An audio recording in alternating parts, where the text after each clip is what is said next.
Bonjour à tous, chère famille d'âme, j'espère que vous allez bien. Cette vidéo fait suite à une vidéo qui explique que la vie est une pièce de théâtre et que notre âme choisit le rôle qu'elle va incarner dans cette vie-ci. Et donc, je voulais parler des rôles victime, bourreau, sauveur. Vous pouvez avoir un de ces rôles dans cette vie-ci, mais pas que. C'est pas parce que, par exemple, vous êtes victime d'un père maltraitant que ça vous empêche d'être sauveur, d'avoir choisi le rôle de sauveur de plein de gens. Donc, nous ne sommes pas qu'un rôle, nous sommes un mélange, mais certains rôles sont plus prédominants. Mais en tout cas, victime, bourreau, sauveur, ça s'appelle le triangle de Karpman. Et ce qu'il explique, c'est que en général, on tourne entre ces trois rôles et que tant qu'on n'est pas sorti de ce rôle, eh bien, on est comme piégé dans un labyrinthe sans fin, en fait. Donc moi, je ne vais pas trop m'étendre sur le triangle de Karpman parce que ce n'est pas ce pourquoi je vous parlais, mais ce qu'il est important de comprendre, c'est quand vous avez identifié un rôle que vous avez vis-à-vis d'une personne. Donc c'est un rôle que votre âme a accepté de jouer vis-à-vis de cette personne. C'est-à-dire si j'ai accepté, moi, Sandrine, le rôle d'être victime d'un père maltraitant, ce qui est la réalité, eh bien ce père-là a accepté le rôle de père maltraitant parce que c'était un rôle que son âme devait jouer. Bon, maintenant, ça ne vous empêche pas au quotidien de ne pas vous laisser faire. Ça, c'est la première chose, si vous êtes victime. Et la première chose à savoir, donc, quand vous avez hérité du rôle de victime, le but, le challenge, est de savoir vous en libérer. C'est-à-dire, tant que vous vous labelliserez victime, c'est très important que vous compreniez ça. Je vais vous mettre en lien une vidéo qui s'appelle « Comment j'ai sorti ma famille du fond du trou » où j'explique que j'ai été très pauvre et j'avais que des arnaques autour de moi. Je me faisais arnaquer de partout parce que j'avais le rôle de victime que j'entretenais. Et il est important de comprendre que tant que vous entretenez le rôle de victime et que vous vous labellisez victime, que vous dites « Oh là là, il m'arrive que des merdes parce que je suis une victime », eh bien vous ne ferez que trouver dans la vie des gens qui vont vous arnaquer et trouver des bourreaux ou trouver des compagnons maltraitants.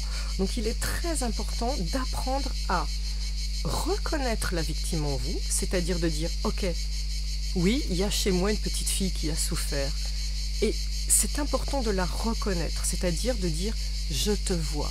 Je vois cette petite fille qui a souffert et je t'écoute, j'écoute tes souffrances. » Et si besoin, je vais voir un psychothérapeute pour travailler sur mes souffrances d'enfance.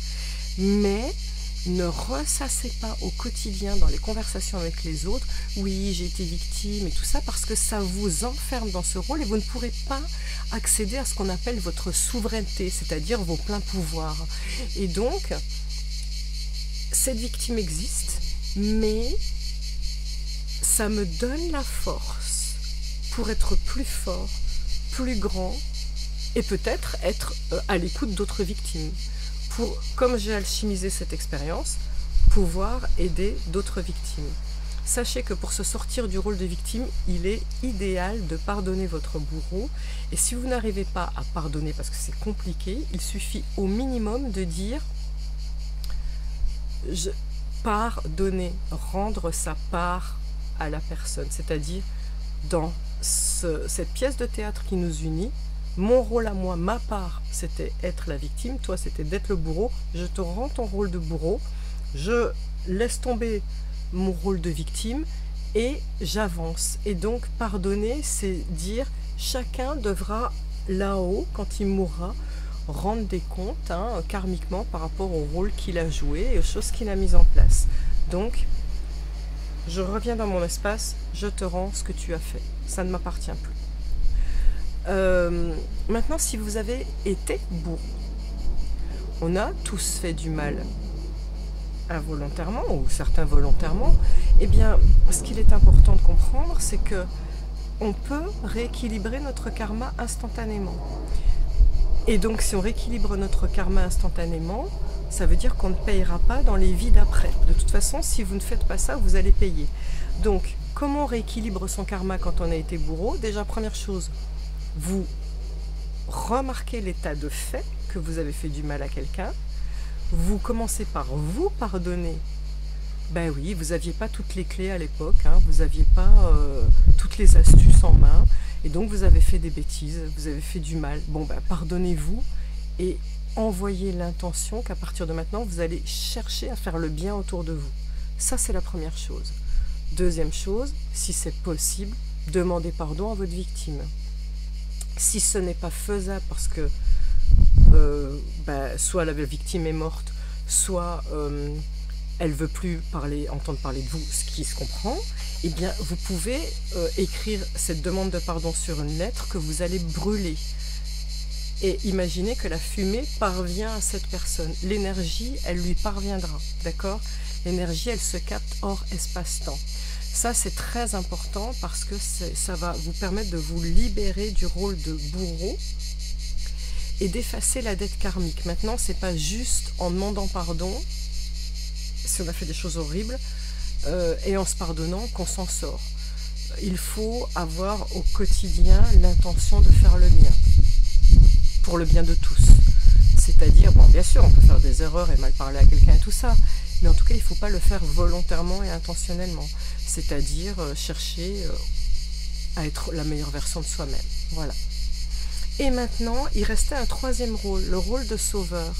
Eh bien, il faut savoir que l'énergie du sacrifice n'est pas une bonne énergie. Ce n'est pas une énergie souhaitée, bien que dans les religions, on nous fait croire ça.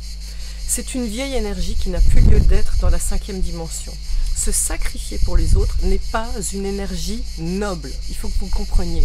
Donc, donner de son temps, donner de son énergie pour faire du bien aux autres, c'est bien, mais à la condition que vous soyez dans l'équilibre donner et recevoir. C'est-à-dire que, ok, j'ai pris du temps pour m'occuper de ma fille, j'ai pris du temps pour m'occuper des autres, très bien.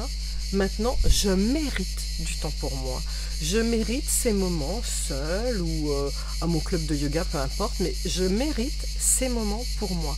Et aussi, quand quelqu'un vous fait un cadeau, eh bien plutôt que de dire « Oh non, fallait pas », équilibre donner et recevoir. Donc quand quelqu'un vous fait un cadeau, vous acceptez ce cadeau et vous dites « Merci, je le mérite ». Il y a des bruits dehors, je pense qu'on va s'arrêter là. Nous avons fait le tour de la vidéo. Je vous envoie tout mon amour, je vous aime.